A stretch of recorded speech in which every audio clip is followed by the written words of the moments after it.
For 20 years, when the world needed to agree on the basic facts of a global event, we looked at satellite imagery. It provided the digital era's most reliable baseline for objective reality. You could zoom in from orbit and see exactly what was happening on the ground, without a filter. Open-source intelligence investigators and human rights groups rely on this raw data to investigate war crimes. In Mariupol, they used overhead imagery to verify strikes on civilian targets, looking closely at the pavement outside the theater to confirm the presence of painted warnings. This data shows exactly why environmental researchers and disaster response teams treat this network with the same urgency. During massive floods, they map the exact boundaries of the damage, tracking the submerged roads against the surviving treetops to coordinate rescue efforts in real time. Manipulating geographic data at this scale required resources that simply didn't exist for the average person. The sheer mathematical complexity of faking thousands of miles of topography made Google Earth a definitive standard for verifying global events. That security evaporated on July 30th, 2026. Google published a quiet blog post announcing they were integrating their newest AI model, Nano Banana 2, directly into the web version of Google Earth. The company framed it as a utility. According to the pitch, urban planners could use a simple text box to generate mock-ups of green buildings, new parks, or transit lines right on top of real city grids. But they deployed that text-to-image prompt box to the public with absolutely zero content restrictions. Anyone could type in anything they wanted. That single engineering decision started a clock. It took exactly 31 hours for this tool to threaten the reliability of everything we see from orbit. By hour 12, verification experts realized the platform was compromised. Elliot Higgins, the founder of the investigative group Bellingcat, highlighted a flawless AI-generated drone strike on Moscow that a user fabricated in 4 seconds.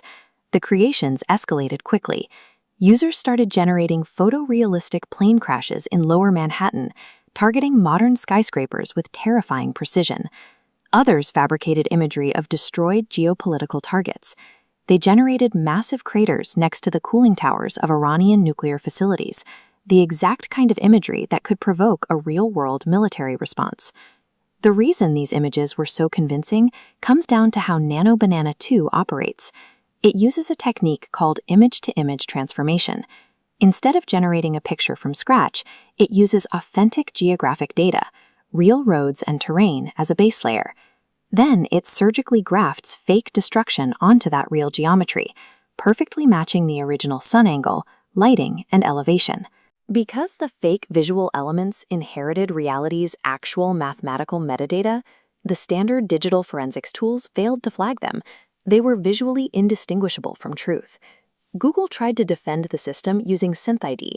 This is an invisible digital watermark embedded into the pixels of generated images, designed to survive basic resizing and flag the content as AI manipulated. But pixel-level watermarks assume a cooperative adversary who shares clean, pristine files. In the real world, bad actors deliberately degrade image quality. Users bypassed Google's primary defense measure instantly. All they had to do was take a screenshot of the fake satellite image on their phone and run it through a typical messaging app. That heavy compression stripped away the invisible markers.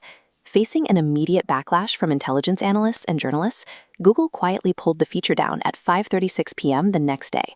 The entire integration lasted just 31 hours. Relying on a security protocol that requires propagandists to preserve image metadata shows a corporate misunderstanding of how modern disinformation actually travels. Pulling the feature did not undo the damage. The incident established a clear public proof of concept. Well-resourced nation-states now know exactly how this architecture works. They can build identical internal systems to fabricate war crimes along contested borders, justify military invasions, or trigger panic in the financial markets by faking damage to oil facilities. It also grants authoritarian regimes a specific defensive shield. When real satellite imagery emerges showing mass graves or refugee camps, those governments can simply dismiss the authentic evidence as AI-generated propaganda.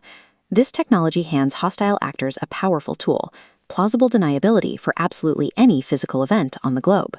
This incident highlights a specific failure in tech's incentive structure, where the drive to launch AI features before competitors overrides public safety testing. AI companies are trapped in a cycle.